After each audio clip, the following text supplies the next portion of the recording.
Gabon eta ongi etorri, zeintzuk dira zure eskubideak lehiaketara. Hona hemen lehenengo galdera, Marisolentzat. Durangotik dator, 40 urte ditu eta irakaslea da. Nork ordaintzen du aitatasun baimenaren prestazioa? Lehenengoa, enpresak. Bigarrena, mutuak. Hirugarrena, udaletxeak.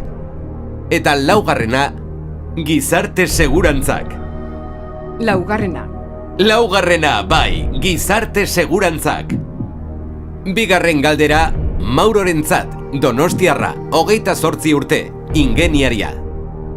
Nork aukeratzen du jardunaldiaren murrizketaren ordutegia? Lehenengoa, enpresak. Bigarrena, ordezkari sindikalek. Hirugarrena, langileak. Eta laugarrena, zerbitzuaren beharren arabera. Hirugarrena? Bai, hirugarrena, langileak. Gure hirugarren partaidea Doltza da.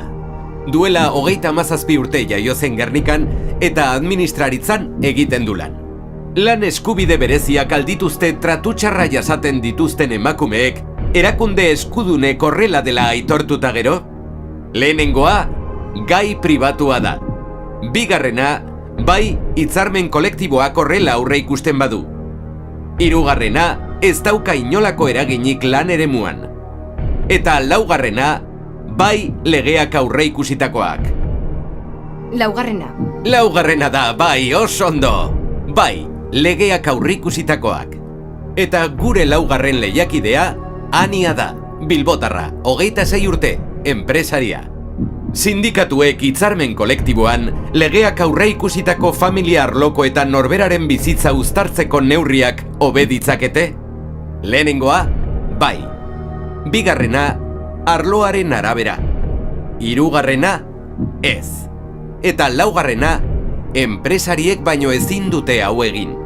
Arloaren arabera izango da, ez? Ez, erantzun zuzena lehenengoa da, bai. Eta hemen bukatzen da, zeintzuk dira zure eskubideak saioaren gaurko emaitza. Mil esker zuen arretagatik.